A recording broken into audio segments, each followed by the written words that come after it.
Hennythemoor, reporting live from the liquor store. How's everybody doing today, man? Hey, man, it's Thursday evening. It's almost time for the weekend. I know a lot of y'all just now getting off of work, coming in, finna eat, finna relax. So, we might well talk some Cowboy football, man, while that's going on, man. We might well chop it up about these Cowboys, man. Some interesting things happening in the offseason so far. I know y'all seen the reports about Ezekiel Elliott. We're gonna talk about that, a little bit in depth. Then, I'll take questions, give y'all my honest answers on a couple of different topics, and we'll talk about some more off-season rumors, man. So that'd be the pretty much the layout for the show this time around. But before we get too far into it, man, I'd like to thank y'all for taking the time out y'all day to come in and enter the liquor store, tap in with me. I appreciate y'all for the love and support. Please hit the like button. Please hit the share button. If you have not already subscribed to the channel, please subscribe. We're trying to grow the brand, grow the channel, trying to reach that 1,000 subscriber plateau, so we can get to the monetization part of this channel. So once we get to that point, we'll be able to invest back into the platform. And as you know, we are going to the draft next month. I already took off for it. It's a wrap. It's official, so it's going to happen. So, anything that y'all seeing, you can send donations to $Hennythemoor for donations. It'll be used, for my expenses for the draft. And I appreciate y'all for tapping in with me.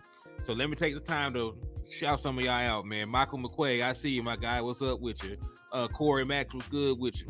Regina Green, what's up with you? I appreciate y'all for tapping in with me.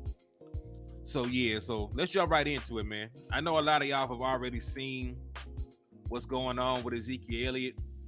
You've seen the report from Adam Schefter. So it's a very credible source. Adam Schefter is always breaking, NFL offseason news. He's one of the main guys who I track and follow in regards, to offseason news, offseason acquisitions, rumors. He's usually very credible, in that regard. So, man, it says right here, his initial report said that Ezekiel Elliott, he has whittled down his choices. It's either between, hey, what's up with you, Jeff? I see you, man. Thank you for tapping in. So it looks like it's in between the Philadelphia Eagles or sworn divisional rivals. Looks like it's the Cincinnati Bengals. Right, but nobody cares about those other teams. Like, let's be honest. I don't give a damn when Zeke goes suits up for Cincinnati or the Bills or whoever else he wants to suit up for. The Jets, that's the other team that they said was on Zeke's wish list. We don't really care about that. What we care about is if Ezekiel Elliott goes out there and suits up for them raggedy ass, dirty shit eating, horrible, Philadelphia Eagles. That's what we really care about. Because Zeke would be an op then, man. Like he's an op since he's not playing for the Dallas Cowboys. But man, you can't give Ezekiel Elliott no leeway for going over there.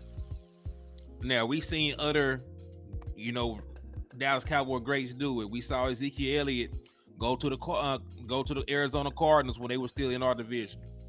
We seen DeMarco Murray join the Eagles. We seen Austin Miles join the Eagles. So, he will not be the first Dallas Cowboy to switch sides. Just like, we saw Jason Peters come over here after being a lifelong Eagle, join the Dallas Cowboys. So, we seen it both ways. But, I would really hate to see it. Hey, Stargazer Sports, what's up with you? I appreciate you for tapping in with me. Hey, we had a nice debate early on, man. So, salute to you. Matter of fact, y'all take the time out to go over there and check out Stargazer Sports, man. Go give her a like, a subscribe, and a follow, man.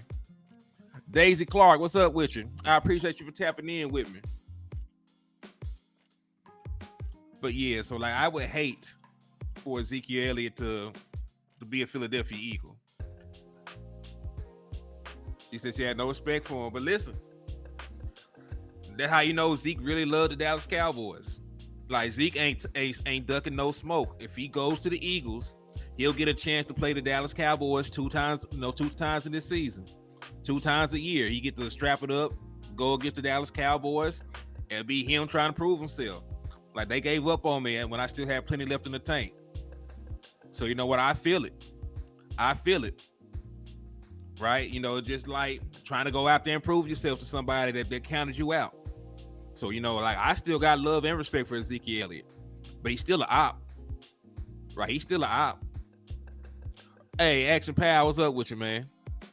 Zeke trying to put that other on or what, cuz? Man, it sounds like it. But listen, he gonna be a super op. Hey, Raymond Salas, what's up with you, man? Matt Batten, with Zeke the best, half of the fan base wanting him gone. They for the 7th great season, Zeke. I think Zeke going home. Ohio, Zeke to Bengals, win a Super Bowl championship. I think he should go to the Bills or the Bengals. I think the Bills or the Bengals, you know, especially the Bills, like they're a team that lacks any kind of run game. So, you know, I think like they would you know, definitely benefit from somebody of Ezekiel Elliott's ilk. And you're right, Matt. A large amount of the fan base were out on Zeke, but given his production, like his production is still better than what they had, right? Yeah, I definitely think they can help the Bills, especially playing along Josh Allen. Like they have no run game. Their entire run game is based around the quarterback's ability to move, you know, the quarterback power, all things like that. So I think it will really help them because I don't know how long Josh Allen can keep that up. To be honest with you, like I'm high on Josh Allen. I think he's a little overhyped by the national media, but I do think he's a very good quarterback. But you know, I don't think that he'll have a long career. They keep putting the ball in his hand and ask him to do all these quarterback runs, quarterback powers, dives, and all that. And Ezekiel Elliott is better than what they had. He's better than Devin Singletary. He's better than James Conner. Right? Like people are down on Zeke, but it's like Zeke is still not like a low end running back. Like he's still, even if you don't want to give Zeke a top 10, you could still say Ezekiel Elliott is a top 15, you know, running back. Just based on his ability to score touchdowns, based on his versatility being a 3-down back, a power runner. So, you know, like I think Ezekiel Elliott makes sense for the Buffalo Bills. Philadelphia Eagles, you know, I think he can go there and be very productive, though. They do have one of the better offensive lines in the National Football League. I hate to say it, but they do. They got a running quarterback, you know, that can help freeze the defensive line for just a second on those read options. So when he does hand the ball off to Zeke, you know, he's not automatically getting hit in the backfield or anything like that. So I can definitely see the ability for him to go over there and be productive, right? I definitely think he can go over there and do what he needs to do and, you know, showcase that he still is valuable running back in the National Football League. So, yeah, I hate it, but, you know, I think that Ezekiel Elliott would have a pretty damn good season with the Philadelphia Eagles. So that's even more of a reason for us to shore up our run defense. I think Zeke going to the Jets, there's a possibility.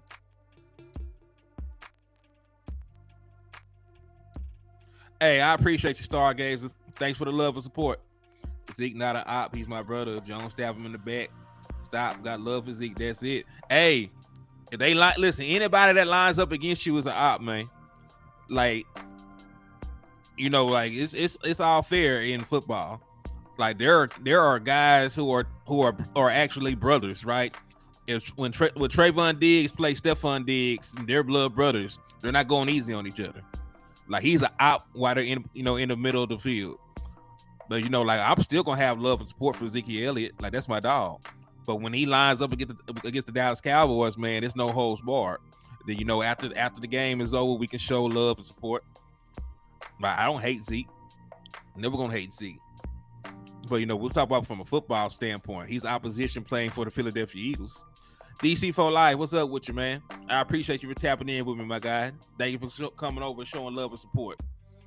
So yeah, so like, listen, I honestly think Zeke would have a great season with the Philadelphia Eagles. I do. They have a very good offensive line. They have a running quarterback that takes pressure off of the running backs. They have a very run-centric scheme, so he will get the needed carries. So, you know, I think over there with the line, with the scheme, with the quarterback they have, being so involved in the run game, that he'll go over there and he'll have a nice season if they were to sign him. Now, another report, right, because they're just Ezekiel Elliott saying that he wants to play there. He is currently not on the Philadelphia Eagles radar, right? Philadelphia Eagles have not had any talks with Ezekiel Elliott about coming over, signing a contract, being a part of the organization, or anything. Chris Johnson, what's up with you, man? Thank you for tapping in and showing love, bro. I thank you for that. So yeah, so like Ezekiel Elliott has interest in going over there and tapping in with them. Yeah, well, when we play him, he's the opponent. But you know, I never have hated my heart for Ezekiel Elliott, man. He done too much for the franchise. He done way too much for the franchise. Put his body on the line, played hurt, carried us a couple of seasons. I got love for that boy, man. That's never gonna change. I just don't want him to beat us, right? When he lined up against us, I don't want him to beat us. But you know, like I never have any disdain in my heart for the boy. The Jets have a QB with the number 15. Yes, they do. Hey, my name is Rosie. He should come. He should go play for the Jets, and we're all okay. Yeah, bet. Now, see, I think there's a bunch of places that Ezekiel Elliott can still be successful. As long as the infrastructure is in place for a running back, he will be fine. Tariq Salim, what's up with you, man? He said, if Ezekiel Elliott goes to the Philadelphia Eagles, he's dead to me. Man, hey, once upon a time, our boy went to a divisional rival. Once upon a time, right? Yeah, I do remember that. The Arizona Cardinals used to be in our division before they realigned. And, Emmitt Smith went over there and played with them. So, like, put their body on the line. I'm still have love for them. But, like, when it's time to suit up, go to war against the boys, no mercy. I hope he hit him in the backfield every play. That's about to be it. Like Ezekiel Elliott done put in too much work that he did. Because if the choice was his, he'd still be a Dallas Cowboy, right? He didn't ask to get traded to the Philadelphia Eagles. He didn't force his way out of Dallas or anything like that. We cut him when he still wanted to be here. He wants to get some get back and play us a couple times a year just to show that he still got it. That's what competitors do. Like that what real competitors do.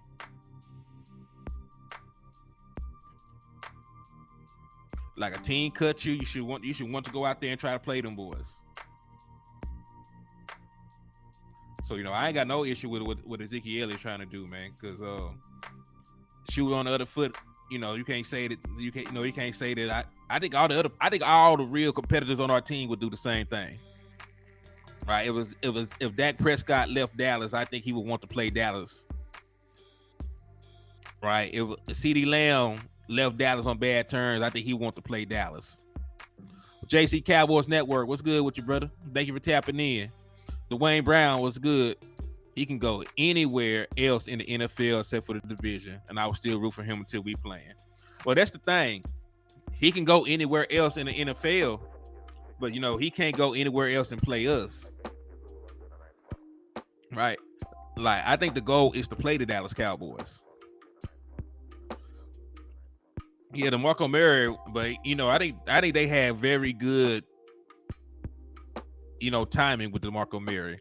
I think the Dallas Cowboys knew that the Marco Murray was about over with. That's why they let him hit the free agent market. So yeah, so I definitely agree with that. With that. It's probably easier to root for him if he went to the Jets. And you make a very good point. We do play the damn Jets this year. So if he wanted to be on a team that had to play the Dallas Cowboys, he can sign with the Jets. He doesn't technically have to sign with a divisional opponent.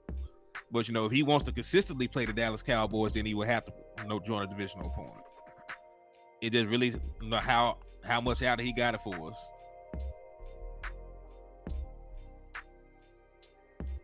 Yeah.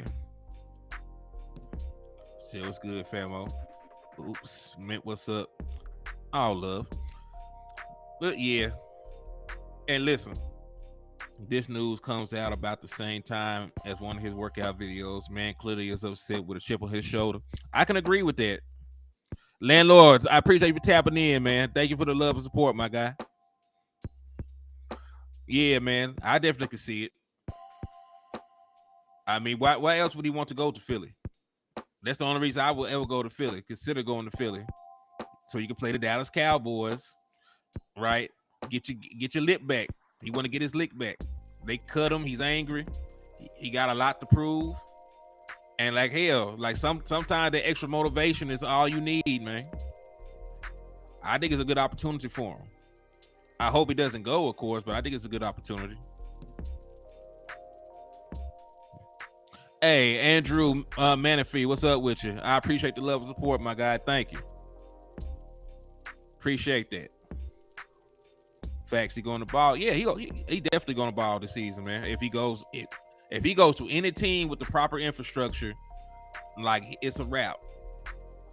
Zeke best fit is Cincinnati. He will be a great pass protector for Burrows. Right, Jasmine, we definitely got to get these likes up. Appreciate you for tapping in, showing love to the channel. Nelly Rogers, hey Henny, did you look at Alshon Robinson? He would be a great addition in the middle. Yes, we did. We actually did look at Alshon Robinson. He graded out as a better run stopper than what was the boy that was on the team? There's Jonathan Hankins. Right, he's younger, but he made quite a bit of money last year. It would just really depend on his market value. Deshaun Taylor, what's up with you, man? Thank you for tapping in and showing love to the channel, my guy. I appreciate it. Let's see. So yeah, but yeah, like we did an entire show earlier about defensive tackles. We looked at Alshon Robinson. We looked at DeForest Buckner. We looked at who else did we look at? We looked at Calais Campbell. I mean, we even looked at Jonathan Hankins, see how he graded out. So he would probably be the cheapest option, but his individual grades were not great. Actually, you just look at what Jonathan Hankins graded out against the run, what he graded out against the everything. But us as a team were an entire yard better almost with him on the field against the run. So my logic is if he was subpar individually, but our run defense improved, imagine how much better it would be. We put a better defensive tackle at his position, right? It will probably improve the run defense even more. So, I think Jonathan Hankins, he would not be a bad signing, but I also think that, one tech is definitely an upgradable position. And there are several ways we can go about trying to get a better one tech in here, right? You can give up capital and bring in DeForest Buckner. His cap hit is only $9 million this year, so you have the cap room. You have cap right now, but you're getting an additional $10 million from the release of Ezekiel Elliott, on June the 2nd. So you're going to get some more money. You'll have the cap space. Now, the Dallas Cowboys would have to trade for him. So, it would really depend on what kind of assets you have to give him. But, DeForest Buckner, he is one of the better defensive tackles in the National Football League. He is a former All-Pro, made multiple All-Pro selections. He graded out very well against both the run and the pass. And he's a defensive tackle that also brings the ability to rush the passer. He had 8 sacks this season. He has over 50 career sacks. So he is definitely a player worth mentioning, worth bringing in. I think he could take the defense to the next level. But, we would be greedy, for asking for him to come in, right? The Dallas Cowboys have already made 2 trades to improve the team. I would be very surprised if they made another, trade. But DeForest Buckner definitely is a guy worth trading for. Like he's a dog, man. We did not realistically have a shot. Yeah, he's only 29. He came in the same draft class as Ezekiel Elliott and Dak Prescott. So, we're talking about Calais Campbell, who is still a very serviceable, defensive tackle. He's like 36, finna be 37 years old. He got drafted in 2008. So, defensive tackles, when they're good, they can play for a mighty long time. And speaking of Calais Campbell, Like, he played majority of his snaps at defensive tackle last year.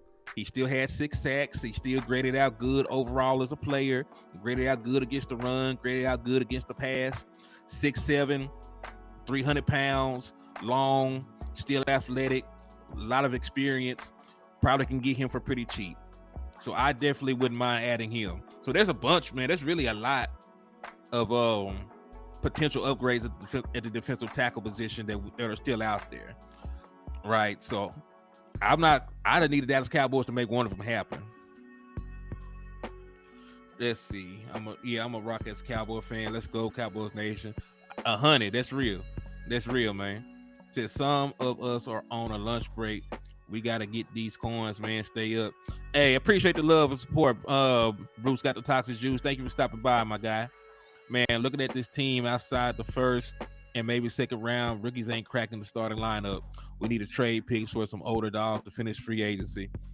It is going to really depend at the position, right? Because, we can...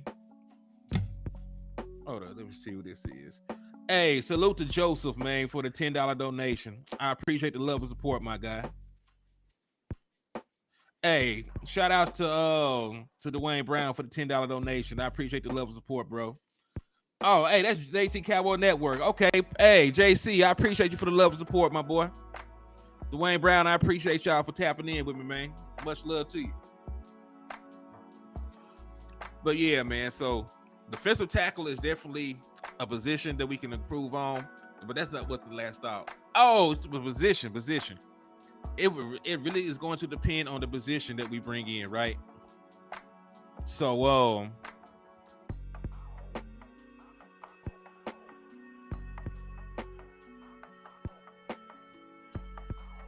we already know that pretty much the cornerback is solidified. They said, man, Henny, stopping by the liquor store is the best on lunch. Yeah, you ain't lied about that, man. You ain't never lied about that. So yeah, man, the liquor store. But nah, like, it depends on the position. Like you said, there's not going to be a lot of rookies that are going to be able to crack in. When you look at where we're solidified at, I don't think a rookie corner can break in. Deron Bland solidified his position as the slot corner. Trayvon Diggs solidified himself as the primary corner. Stephon Gilmore is probably a future Hall of Famer. He is not going to get beat out by a rookie, right? You look at our safety room.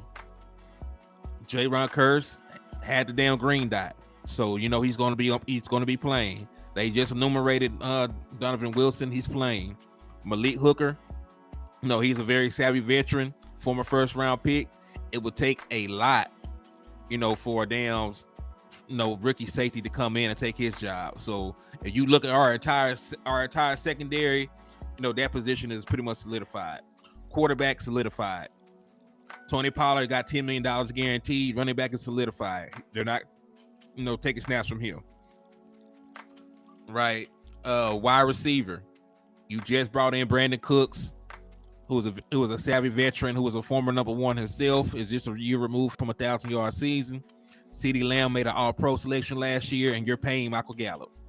Then you got Jalen Tolbert, who's actually been out there, right? Who actually been out there in the system. He's gonna have another off-season OTA to improve, right? It's gonna be hard, for a first-year wide receiver to even beat him out for snaps. So when you're really looking at rookies that can come in here and contribute, it will probably have to be somebody on the offensive line, right? Because that's really going to depend on how the Dallas Cowboys are going to set up the offensive line.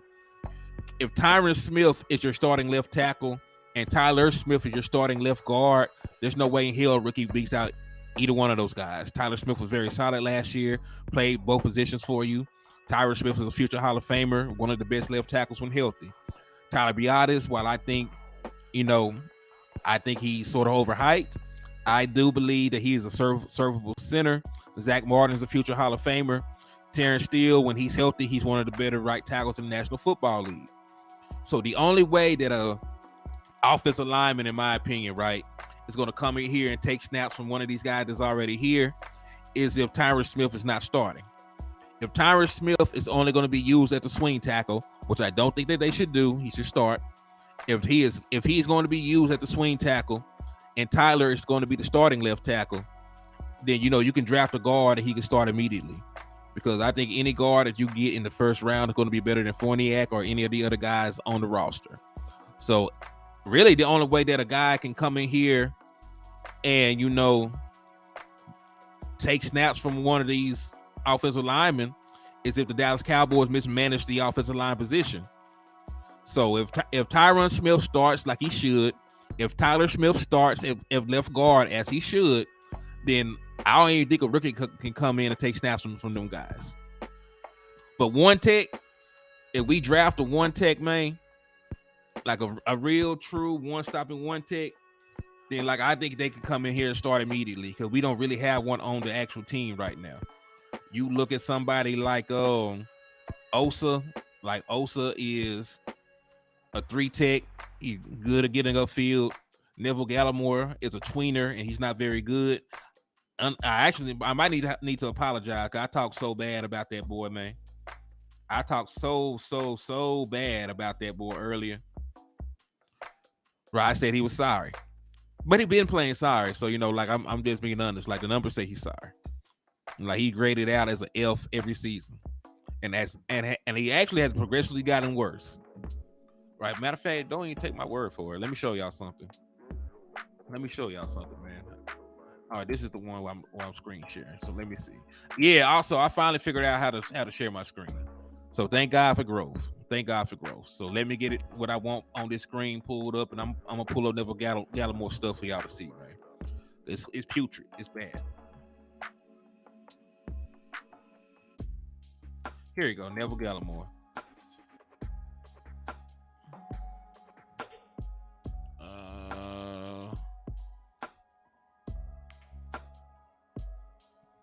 Hold on, that's not what I wanted. Bear with me. I'm almost got what I want pulled up. Here we go. Okay. Now I got it pulled up what I need. All right, now I just need to share my screen. Bear with me. Let me know if y'all see it. Boom. There it go. Okay. It popped up. All right, so let's take a look. Oops.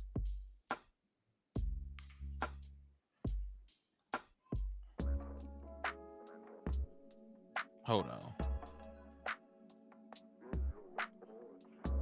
I gotta start over from there. Boom. Okay, boom. Here we go. All right. Now you see all this red and all this light red and stuff down here. Like this is how he graded out, man. Look here, look down here. He's gotten progressively worse every season. His highest graded year was in 2020. As an overall defender, he graded out as a 52.1. He was worse the next year. He graded out as a 49.6. And this year he was putrid. He graded out as a 36.6. So he got F across the boards. He went from having high Fs to having low Fs, and it's bad. That is bad. That is ugly. That is super ugly. Let me see.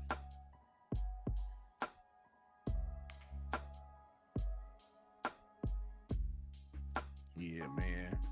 So yeah, Neville Gallimore did not grade out well at all in anything. So like, I honestly am surprised this man still has a job. Hey Henny, do you think about Isaac Alacorn switching to the line? I think it's stupid. Hey, you saw because we had did a show with Mr. Tony Castillas. He had came on and I had blessed the liquor store. He blessed the trap. He blessed West Coast by doing an interview with us. Now he said like you just can't do that. Like switching an offensive lineman to defensive tackle. Man, hey landlord. Well, hey, we always talking about trying to improve a little bit, man. So I had to give him a little something. Now I'm not where I want to be with the graphics and whatnot, but baby steps.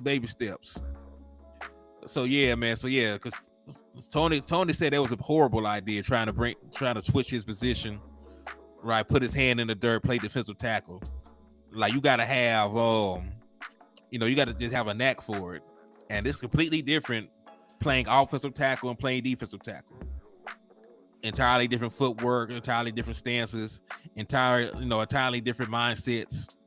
So, like if Tony, who was an all-pro defensive tackle, does not believe that it's a good idea, then damn it, I don't think it's a good idea either.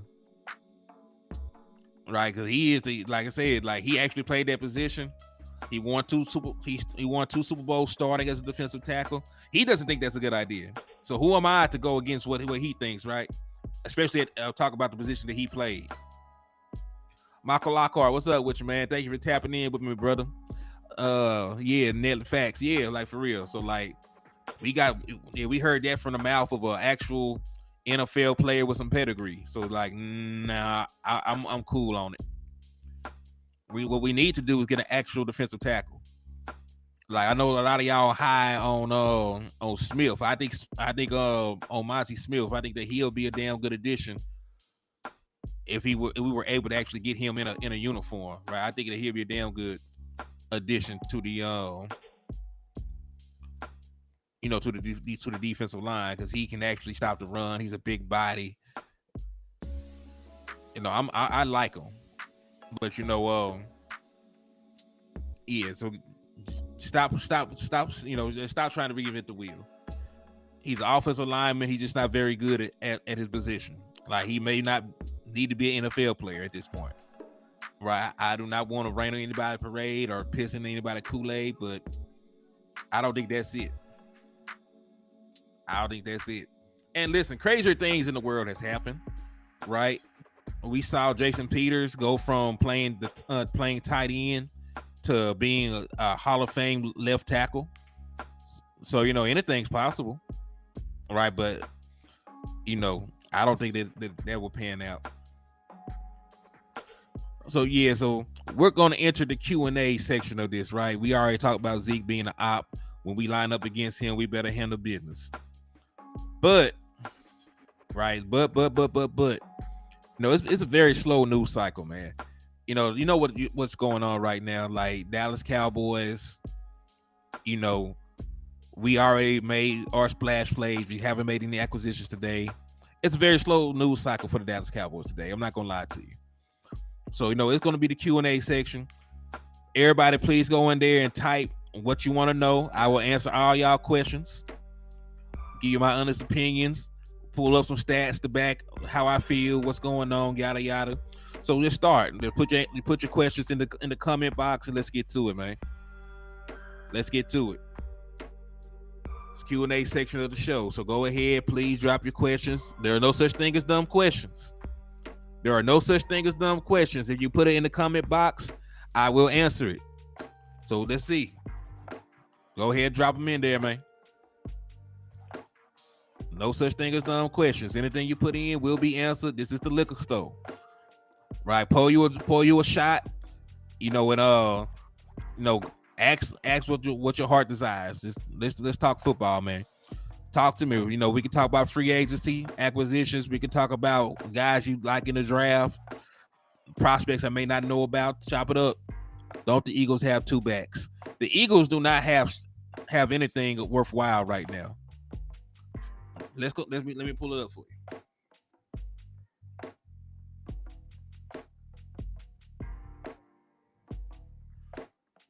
Because they lost Miles Sanders, right? So you look at the guys that they brought in. Penny has a long injury history. He has a long injury history.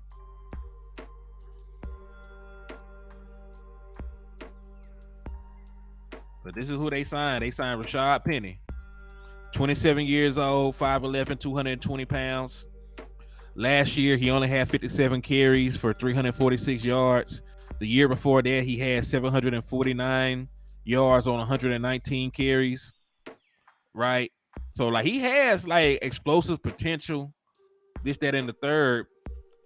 But Rashad Penny, man, like, this is a guy who's been in the league since 2018. He only has 1,918 career rushing yards. He only has 13 career rushing touchdowns. He's always getting nicked. He played 14 games 2018, only played 10 in 2019, only played 3 in 2020, only played 10 in 2021, only played 5 in 2022. So this is a guy who has missed a ton of games. He's always injured. So, like Philly does not really have a deep running back room right now. They let their best running back hit free agency, and he got him a multi-year deal. I said, you think we'll be better, worse, or same without Schultz? I think that Schultz was the better tight end on this team. Right? He was the only proven tight end on the team. He had production. He had top 5 production at his position over the last 2 seasons. He was 5th in touchdowns among tight ends, 6th in yards among tight ends, and 4th in receptions among tight ends over the last 2 seasons. So you had top 5 production for Dalton Schultz, and you have guys behind him who don't have a lot of career catches.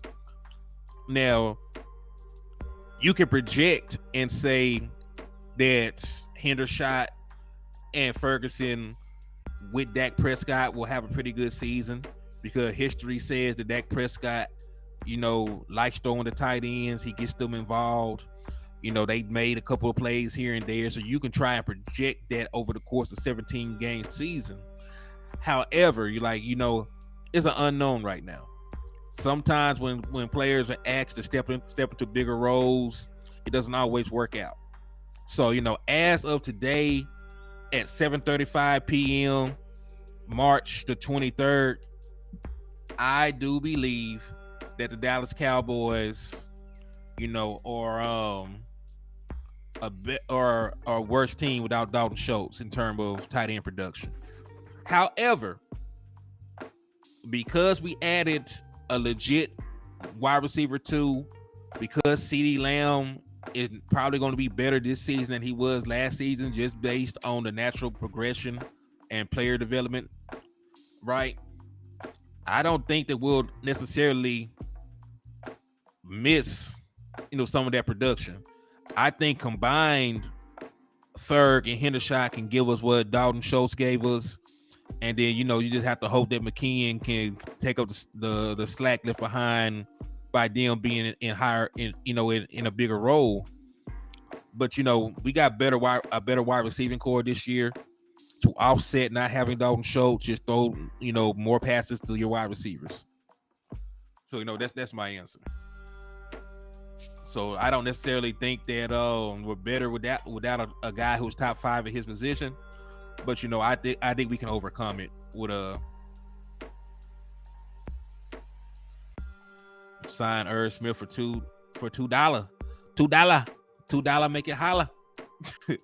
Henny just supposed if Zeke goes to play with Philly, what would that reaction be? Shit, he playing the Philadelphia defense. When Philadelphia supposedly had one of the best defenses in the National Football League, he put up 40 against them. So, I think that Dak, would hate to see Zeke Elliott on the opposite side of the field. But, Dak Prescott's job is much easier. Philadelphia's defense got worse. And even when they were a better defense, he beat the brakes off them. So, I think emotionally, he don't want to see Zeke play for the Eagles. But, play-wise, I think, he's going to beat the hell out of him regardless of who's over there. Because he always beats the hell out of him. He is a team. He's 8-3 against this team. The last 3 times that Dak Prescott played him, he scored 40 points or more. So, yeah, I do not think, that it's going to affect the outcome. Hey, Brian Kite, thank you for tapping in with me. I appreciate the love and support. God bless you for coming through, my guy. All right, let me see. Let me take a look at some of these other questions. Where are the Eagles picking the draft other than 10? They got the 10th pick and the 30th pick. So they got a very high pick and a very low pick. But they they picked 30th. They picked 10th and 30th. So they got 2 first-round picks. Those are the 2 first-round picks that they have. they barely use the running back anyway. Let's see. Let's go get Bijan Robinson. I would like getting Bijan Robinson. I think that he's a nice talent. I wouldn't mind adding him into this running back room, especially since you do not have a long-term deal done with Tony Pollard. You technically only have Tony Pollard services for this year because you have not gotten a long-term deal done with him yet. So Bijan Robinson or or uh or Gibbs will be fine with me. I especially like Gibbs in terms of scheme fit because Gibbs can catch the ball out the backfield. He has 4.3 speed. He can run between the tackles. He's a better pass blocker than people give him credit for. Like he's really a complete back. He's really a complete back. But I like it. I like them both. Like if either one of them were there at 26, it's a no-brainer for Dallas Cowboys to take them because Mike McCarthy said that he wants to run the damn ball. And if you want to run the damn ball, you need all the good running backs you can get. Right now, you have Tony Pollard. Even though he is a Pro Bowl running back, you do not know how he will play as the feature back. You know, with his current leg injury, 9 times out of 10 he'll be fine. But you still have to factor in that 1%. With all the first round picks, teams like Browns and Lions get, I wonder why. Yeah, I agree with that. Like Gibbs gives you the pass blocking and the pass catching. So I definitely can agree with that, Dwayne Brown. With all the first round picks, teams like Browns and Lions get, I wonder why they aren't looked better throughout the years or the draft's overhyped. I think that's a lot of times if you don't hit in the draft, it sets you back several years. When you look at the Browns, most of the time their first round picks were trying to acquire quarterbacks and they failed in assessing the quarterback position. That's why they didn't care about any of the stuff surrounding Deshaun Watson. They were willing to give up draft capital and pay him to get a good quarterback in the building. All right, so if you miss on a quarterback, you set your franchise back numerous seasons, despite if you hit on other positions. Like they got it right with Myles Garrett. Myles Garrett, we got drafted number 1 overall, and he's been one of the best defensive players in the National Football League ever since he got in here, right? So sometimes it takes more than just hitting on one player though. Like you definitely have to hit year in and year out, because 9 times out of 10 you're only going to get like 1 or 2 guys who are ready to start day 1 out of the draft, right? Even if you look at the Dallas Cowboys, like most of the time the guys that we get takes a couple of years for them to develop into what they eventually become. 2016, right? We hit on Ezekiel Elliott. We hit on Dak Prescott. But those were the 2 guys that came in or were ready to start and play good they first year, right? Even though Anthony Brown played a lot of football, like he was a 6th round pick. Like he probably shouldn't have been playing because of injury, but he got forced through the fire. So a lot of times in the draft it's about hitting on guys about how fast they can develop, so on and so forth. So I don't think the draft is overhyped, but you definitely need more than the draft to build a contender. You need to hit on the draft, and you got to hit in free agency, because you have a team full of rookies and no vets. You have nobody to show these young guys the ropes. Therefore, they will have a harder time adjusting to the NFL. So yeah, I don't think draft is necessarily overhyped, but you need a lot more than just kids coming in here to change the trajectory of your franchise, especially you've been bad for numerous seasons on the end. Matter of fact, Tyrone Church, let me pull up Irv Smith. Let me take a look at Irv Smith since you brought him up. See if he's worth even bringing in.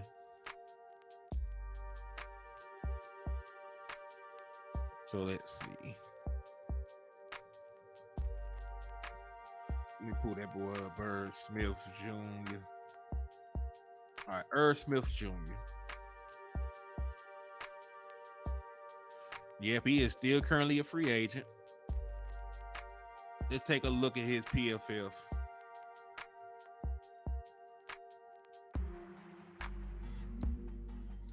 All right. What do you think about Dalton Kincaid? I wouldn't draft Dalton Kincaid in the first round.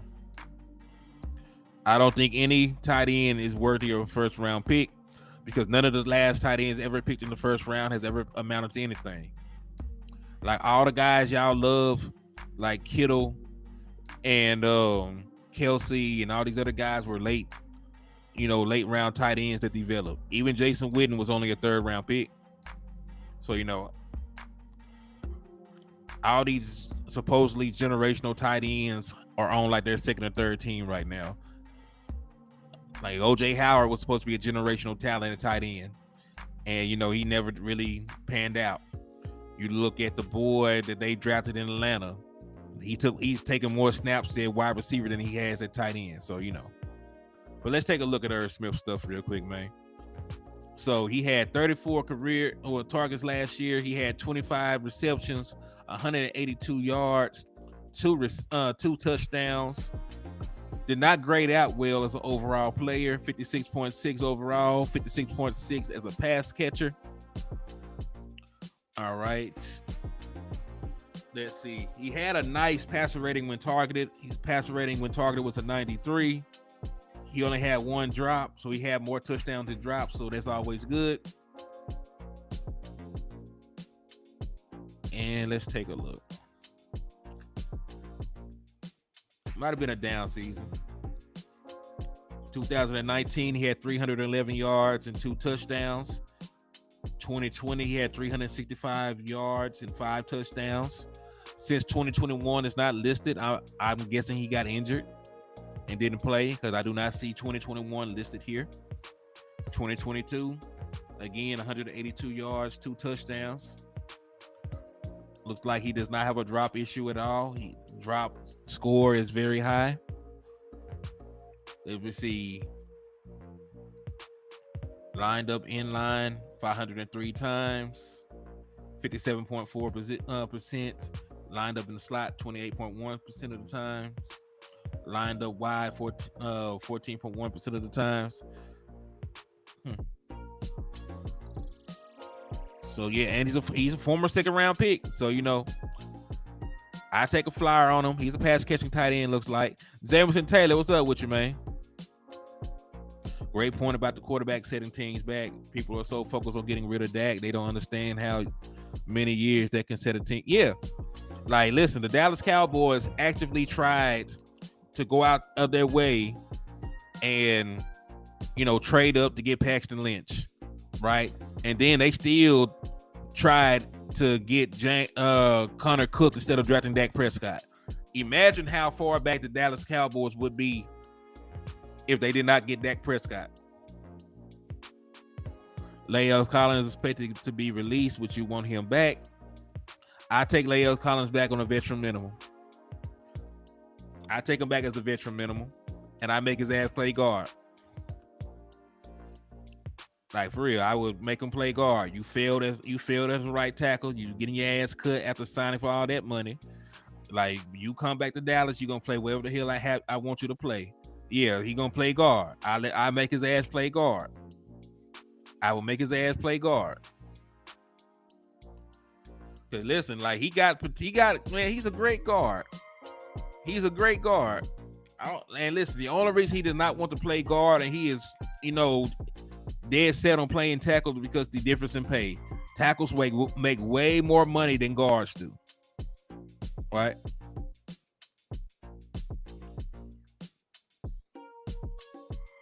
So yeah, that is true. So I believe that he got Cincy tat. Man, he better go get that tattooed over with some Dallas Cowboys stuff, man. Also, from what I heard, Romo said himself that this was Dak's team. Yep, that's exactly what Tony Romo said. Because he conceded it to him. But yeah, I make the boy play guard. I make him play guard instantly. Cause listen, he has very good tape at guard. But he should have never got his job back at right tackle when he came back the last time. 2021, he should have stayed as a guard. Terrence Steele should have stayed at starting right tackle. And you needed, good guard play. You should have made Leo Collins play guard. Because Connor Williams was not making it a guard. A game is always a quarterback team. It depends on the quarterback. Some of these guys really aren't leaders, right? When you look at some of the things surrounding Russell Wilson and his time in Seattle, like the defensive guys, the defensive veterans on that team were the leaders in the locker room, even though Russell Wilson was the face of the franchise because he was the quarterback. And, it also came out he was not very close with any of his teammates. So, like, it's the quarterback should be the leader of the team. But look at Kyler Murray. Look how many of his teammates have publicly called him out by being immature, right? Larry Fitzgerald don't talk about anybody. And, he called a slug from Larry people. So, same thing with Patrick Peterson. Like, Patrick Peterson is a well-loved guy in the National Football League. Even he had negative things to say about Kyler Murray. So, just because you're the quarterback, does not automatically make you the leader. Now, you would prefer for your quarterback to be the leader of the team, but, there's several examples around the league of that not being the case, right? Look at Baker Mayfield. Half the locker room didn't even like him, right? That's why they wanted to get rid of Odell Beckham. Like, half the locker room was rocking with Odell, half the locker room was rocking with Baker. So, like, that's not necessarily the case. So, we're lucky to have Dak Prescott, who is, both a top 10 quarterback and a leader of men in that locker room. So, it's not always the case, but it should be. You prefer that, but yeah, Aaron Rodgers is a poor leader. A lot of people put up with Aaron Rodgers because of his talent level. But, like, some people are not on here. Yeah, like, mostly it should be the quarterback that's the leader. But, sometimes you're not like, some people aren't natural leaders, though. You know what I mean? Like, some people just ain't got it in them. Like, there's some people that can't lead their own household, let alone lead other men that, handling their business. So, Rodgers a shroom head. Chris Davis. Yeah. But I do agree with your A game. Like, the quarterback should be the leader. But, like, there's exceptions to every rule. Like, for the most part, that is the case. But there's exceptions around the league.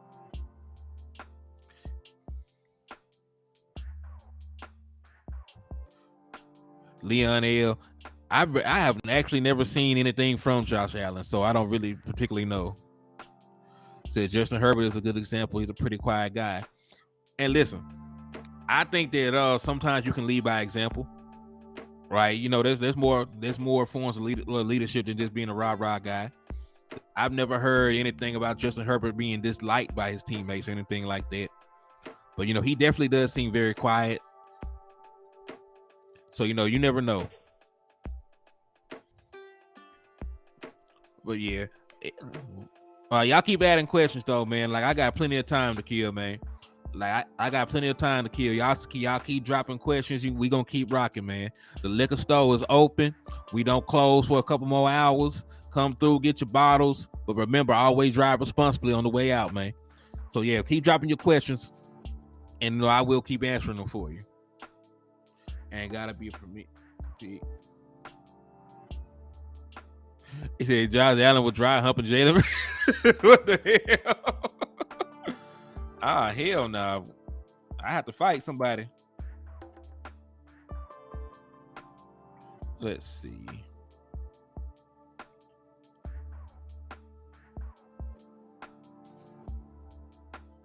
Rather have Tyron that swing so we don't have to shuffle the line when he gets hurt. Would you use Diggs in a trade scenario? Absolutely not. What I will do to Diggs is go ahead and give him his extension. I will go ahead and give him his extension. Because he's too damn good.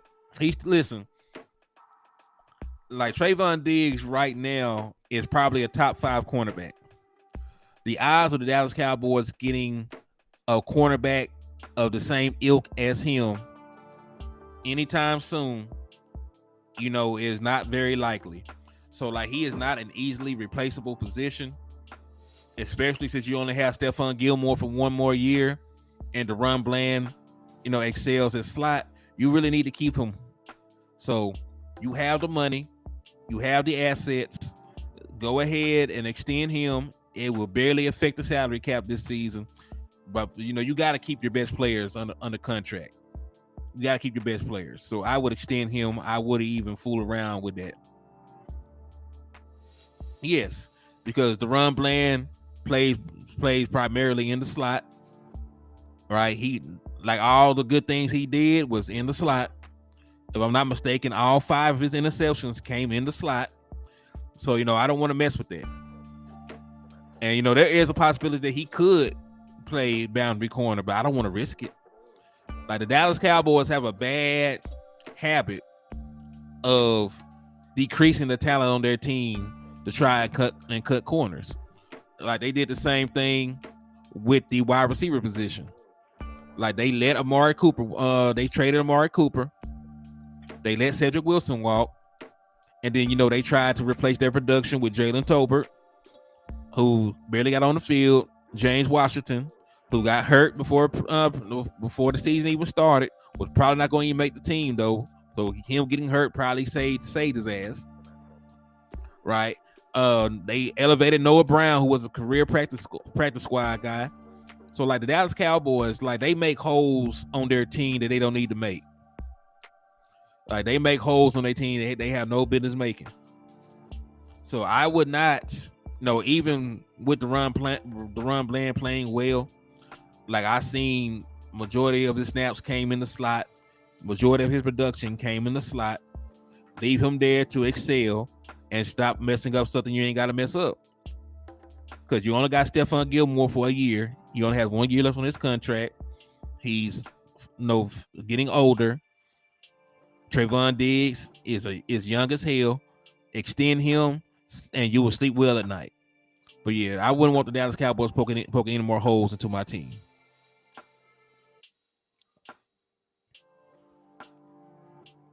A game, most of the time it is, though. Yeah.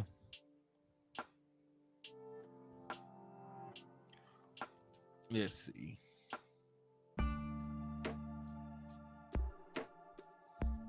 I finally figured out how to go up and down on this thing. That's what's up. Yeah, and Diggs is still learning position. Like, he is a guy who converted from wide receiver to cornerback. And, he was still good enough to make an all-pro selection, make 2 Pro Bowl selections, and he leading the league in interceptions in the last 3 seasons. So, yes, like, nah, I'm not, like, the skill set that he brings is not easily replaceable.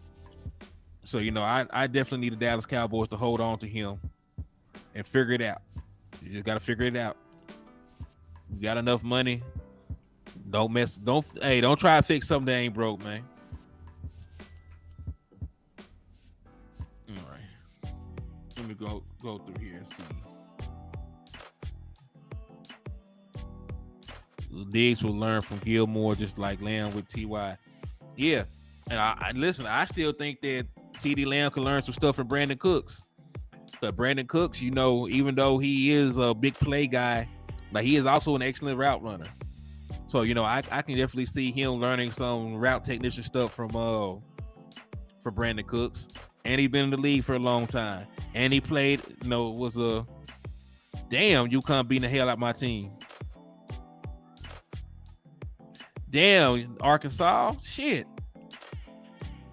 Them damn Razorbacks, man. Oh, well. Y'all had a good season, man.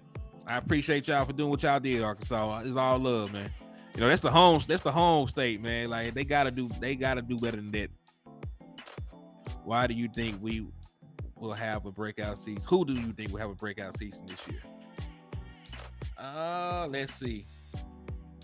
There's not too many people on the team, right? That that's like Tony Pollard already had his breakout season.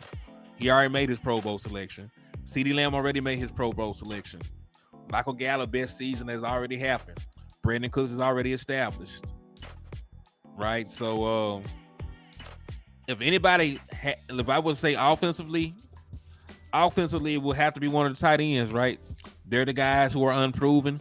They're the guys who got everything to play for. So if anybody on the team is set up to have a breakout season, it would be the tight ends. And probably, I don't know which one, right? Jake Ferguson, maybe. So, and like I said, I don't say Michael Gallup because Michael Gallup, he's already Michael Gallup. Michael Gallup already had a 1,000-yard season under his belt. Right now, I think he'll have a better season than he had the last 2 years. He's only gonna be relegated to a number 3. He should be pretty healthy to start the season, and he'll be going against lesser cornerbacks. So I think he'll have a good year. Defense, I could say Sam Williams will have a good. I think he'll have a breakout season. Henny, what's your thought on Mike McCarthy if the season don't go well? It would depend on why the season didn't go well. If the Dallas Cowboys still have a top 5 offense, but the defense takes a step back and we're losing shootouts, then that's really not on Mike. Right? They would be on the defensive side of the ball. Also, right, I think we will have a good season. Like Mike McCarthy is a good play caller.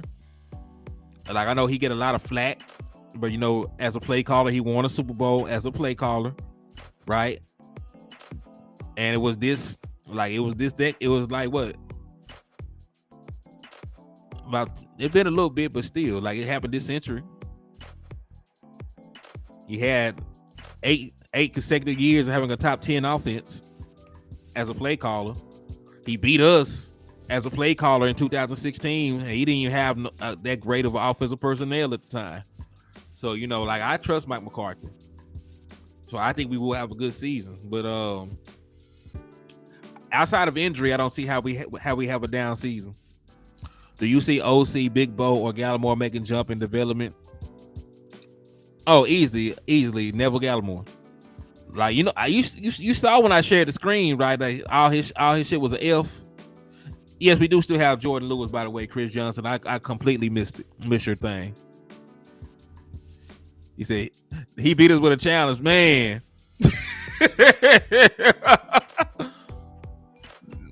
Yeah, that is true. That did happen, didn't it?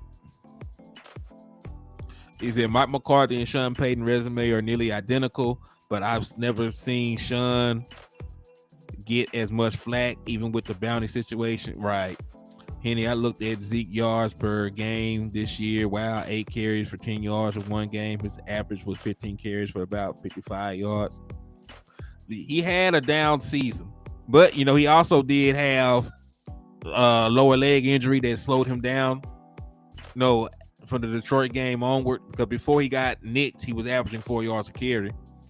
Then we had the issues along the offensive line with Terrence Steele injury, Tyler Biotis missed time. So like it more went into it than just Ezekiel Elliott. Like Ezekiel Elliott was not fully healthy. The offensive line took a step back, because even if you look at Tony Pollard's production towards the end of the season, like even his production dipped. So I think with a good offensive line in a good situation, Ezekiel Elliott can still be productive. So let's see.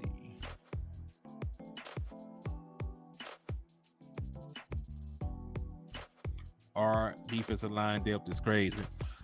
Our pass rusher depth is crazy. I'm going to say that. Because we don't have any one ticks that are worth a damn. Big Mike changed the culture. Shit, the Jones even being more aggressive in the offseason. So, they like him. I do too. Said Sean Payton ain't in Dallas is why he don't get flagged. That is correct. Listen, man. If Bill Belichick was the coach of the Dallas Cowboys, they would they would drag him. Said Pope Platinum said Zeke is an Eagle. Don't tell me that. Let me go pull it up. If Ezekiel Elliott is an Eagle, we on his ass, man. If Ezekiel Elliott is an Eagle, we on his ass. So let's take a look, man, because I don't see that that actually happened. I saw the report about him, wanting to be a part of it. But we'll take a look. I don't see anything reported that he signed anywhere yet, though.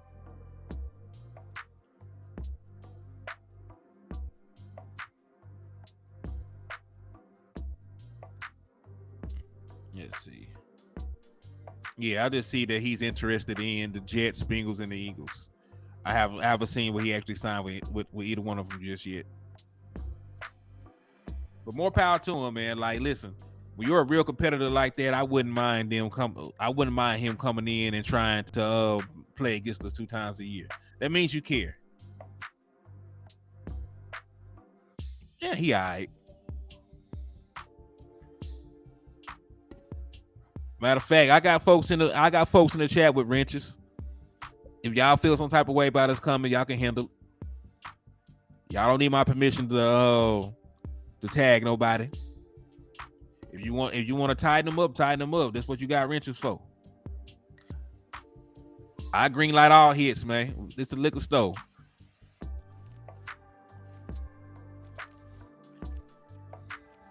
So if Zeke goes to the Eagles, he's ring chasing. Pope Platinum Beast. DeMarco had Chip Kelly trying to run him out the shotgun as the Eagle. Chip sucked, not DeMarco. Well, I think it's a combination because DeMarco Murray was basically out of the league right after he left. No, that's not true. Matter of fact, I think you might be on to something because didn't he go to the Tennessee Titans and have a couple of he had a couple of productive years with the Titans, didn't he? After he left Philly. So, you might be on to something because Chip Kelly, I don't think he ran an offensive scheme that really played to the strengths of DeMarco Murray. Yeah, thank you. Yeah, he had some productive years with the Titans after that. So I can see why you would say that. Because he didn't work in Philly, but he played some more years and got another bag at a different team. So I can feel that. I feel that. I don't think you're wrong with that assessment, buddy. All right, so let's see. No.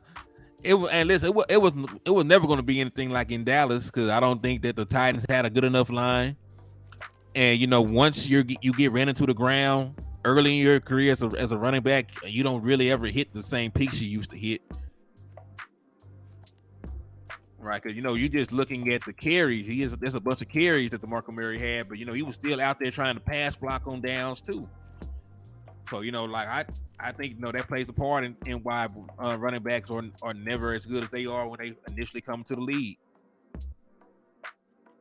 Well, yeah, matter of fact, let me take a look at that. Y'all done piqued my interest because he had 1,604 attempts in his career, 7,174 yards, 49 career touchdowns. Yeah, see, he went to Tennessee and had a 1,287 yard season, and then the year after he fell off a cliff though. The year after he had only 100. He had only 659 damn yards. But you got to look at how Dallas did him though. 2014, he had almost 400 carries. Right, they put a lot of wear and tear on his ass in one singular season. Almost 400 carries, and then that's not even counting the receptions he had. So in 2014, DeMarco Murray had 392 rushing attempts. He had 57 receptions. So right there, that's 449 touches. Right. Plus, that's not even factoring in the plays that he had to pass block. So, he probably took contact like over 500 times in one season.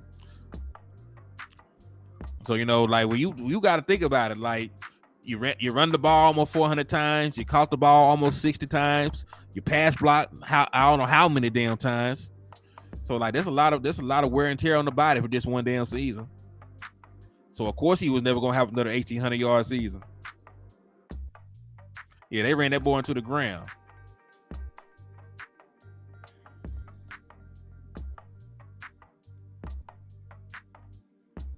So yep, they knew he was gonna get paid, and they used him up. And listen, like, it's a little grimy, but it is what it is, man. It is what it is. And listen, you did not have to overpay him. He was never the same running back after that season anyway. So you really, morally speaking, that's a little gray. But football wise, you did the right thing. Like, you didn't hold on to him too long. You got what you could out of him when you moved on. So I can understand it from a football perspective. Nothing. You the action you received. There you go, Brian Kite. You now officially part of the Wrench Gang. Everybody show Brian Kite some love. I just added him to the Wrench Gang, man. Salute. 1,200 career scrimmage yards. He got his bag, frankly. I don't feel sorry for Zeke. Now, listen. I feel sorry the way that he ended. But, overall, like you said, he's a millionaire. He's still one of the better running backs of our generation. He's loved by the fan base still. He's going to get a job somewhere and still be playing in the NFL. So, I understand where you're coming from. Do you see our young linebackers making a jump, or do you see them drafting a guy or bringing in a free agent? Let me hit my water down and answer that question. I think that I can definitely see Damone Clark making a jump in his development. He showed flashes last year. This season, he'll have a full offseason program to get stronger and improve his craft instead of having to come in and rehab and do all this other crazy stuff. He'll actually be able to focus on football and get better, right? Last year, he was recovering from like a sports hernia. He had back surgery. So, I think he'll improve. But Big Bud Cowboy, you're right. Like, an actual middle linebacker is what we need. I am still pro sign Bobby Wagner. He's out there. He made an all-pro team last year. I need him. Henny, if you go to camp this fall, you need to interview Jabril Cox. I need answers. Man, we're definitely gonna try to make it to training camp.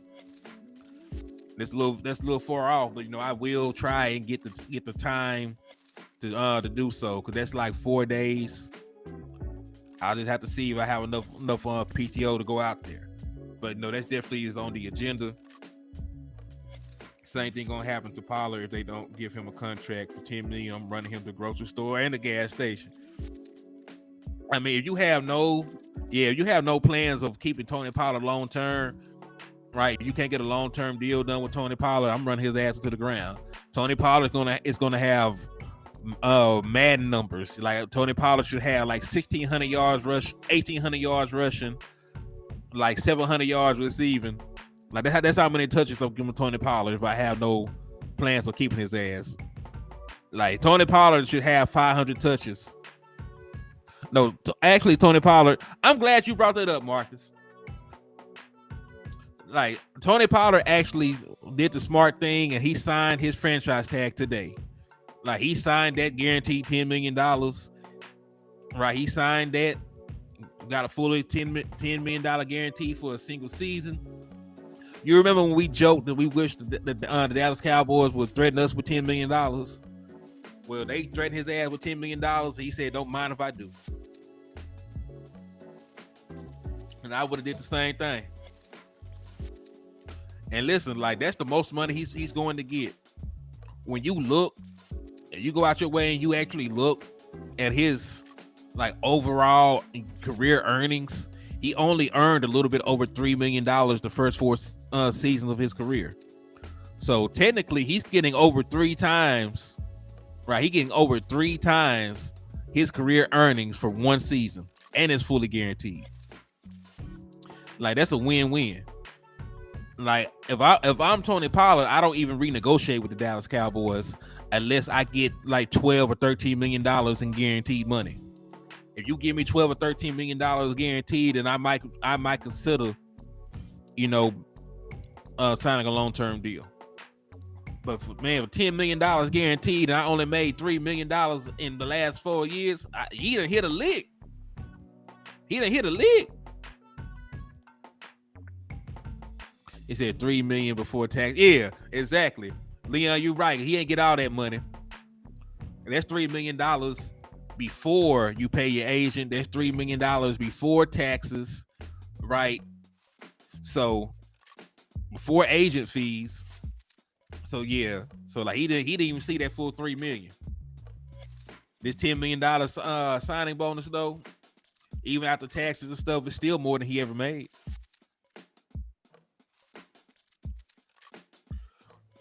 Many backs aren't. That's why their career. Yeah, man. Like, there's very few running backs that even played for like 10 seasons.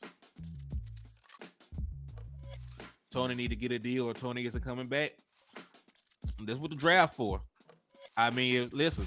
Like, there are a lot. Listen, bro. This is like one of the deepest running back classes in the last 5 seasons. Like, I ain't gonna hold you. Like, this is one of the better running back classes in a long ass time. Yeah, there's no state taxes in Dallas, but you know Uncle Sam want his. And when you're a millionaire, Uncle Sam is taxing your ass. Like, Uncle Sam be going crazy. You know, that's why players prefer to play in states that don't have any state taxes. Uncle Sam gonna bust them aside the head for 40% of their earnings any damn way. Frank Gore was an alien. Dude played 30. It did seem like he played for 37 years, but he played a long time. But yeah, it's an anomaly for running backs to play 10 years or more. It said Bergeron going to Philly. You know, I think, listen, I know a lot of the guys over there in Philly are against drafting Bijan Robinson, but I think it makes perfect sense. Like, the strength of your offense is the run game. You let go of your leading rusher. Bijan Robinson is cheap. He's one of the better running back prospects of the last however many years, and you control his contract for the next 7 years if you want to, because you got 4 years on the rookie deal. You got a 5th year option. The tag for his position is so low you could tag him twice, and that's full 7 years, right? That's as long as Zeke Elliott played for the Dallas Cowboys. So honestly, you could control his entire career for 7 years. While paying him under his market value if he actually pans out, right? Because if he turns to an all-pro running back, into an all-pro running back, then you know, $10 million tag, right? And it might be, and listen, it's $10 million right now. With the way that they are depreciating the running back position, it might be lower than that by the time that they're able to tag his ass. So you know, you can really control his entire career for under market value if you get him in the first round. You pick up his 5th year option, and then you slap a couple of tags on him. So you know, you get the same 7 years that the Dallas Cowboys got from Zeke Elliott, but you'll pay way less money. So you know, I think it's a smart idea to get a running back in the first round. And truth be told, if you want to gorilla pimp the boy, you ain't never got to pay him. Use up the 4 years on his rookie deal where he making chump change. You pick up the 5th year option, you slap on a couple tags if he's still productive, and you have the boy his entire career basically, and you done paid him under market value. So you really want to finesse a running back, you know, out of their potential and their earning power. That's how you go about it.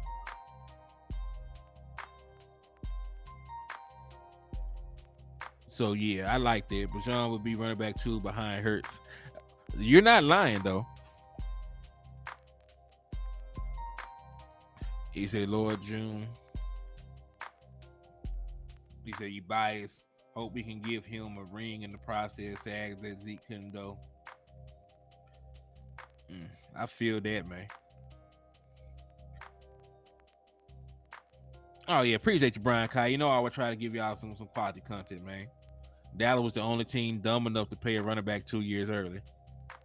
Well, listen, Zeke Elliott forced their hands, right? You know, which is sort of the reason I give him a little bit of leeway on the Dak Prescott deal, because Zeke forced his holdout in 2019, 2019 was the year where Dak Prescott should have been extended.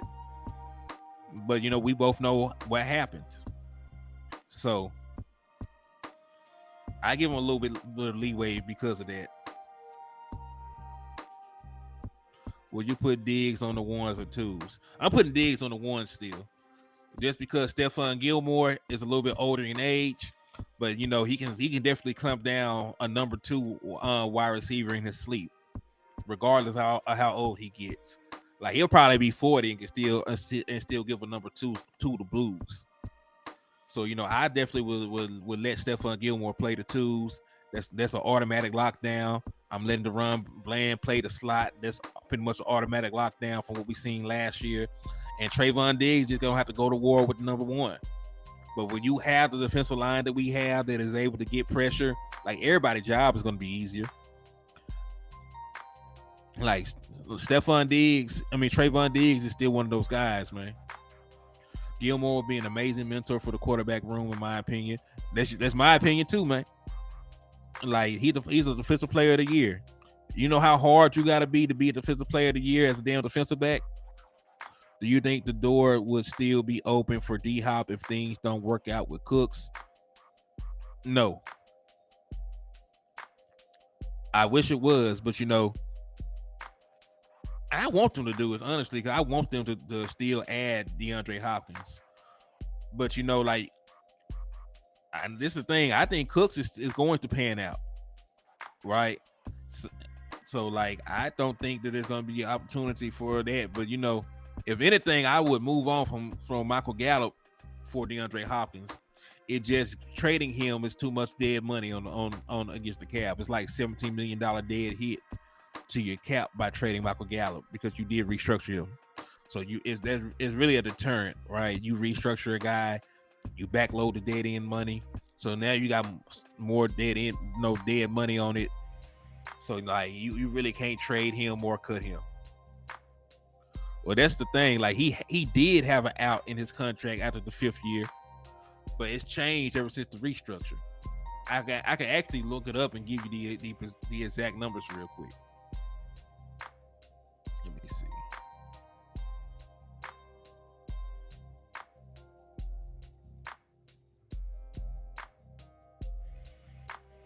So let's see. Michael Gallup contract.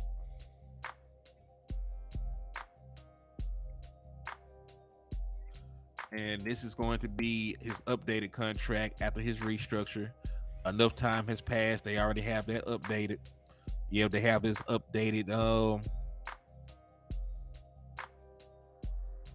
Okay. So let's take a look. If we cut him post June next year. All right. Next year, if you were to cut Michael Gallup post June the 1st, right, you would have $4.3 million in dead cap. You would still save the $9.5 million. So you have around a $5 million saving. If you were to trade him at the same time frame, it'll be the same. The issue would be if you try and do it before. If you did it before, it's a $13 million dead money hit, and you only save $800,000. So I guess it's still a possibility you can get rid of him. Are there any players not in the draft out there worth our first round pick? Who and why? There's always players worth your first round pick. There's always players. Now let's see. And listen, pick number 26 is damn near in the second round, right? There's only 31 first round picks this year.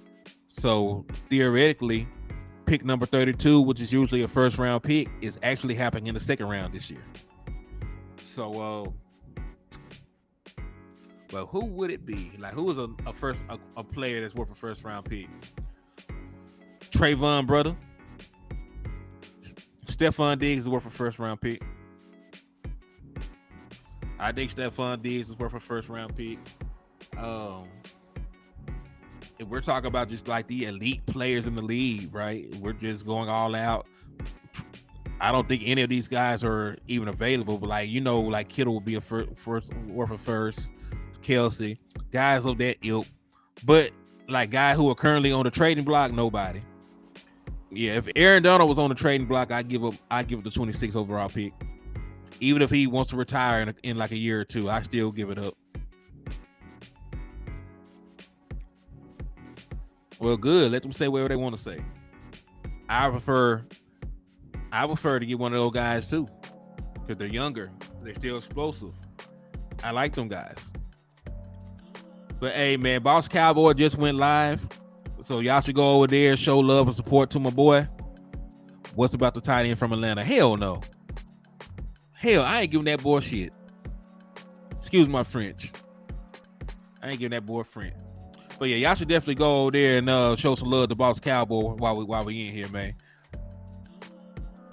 Gallup seems like a possession wide receiver. He may not go off in this system for real. Like Gallup, he's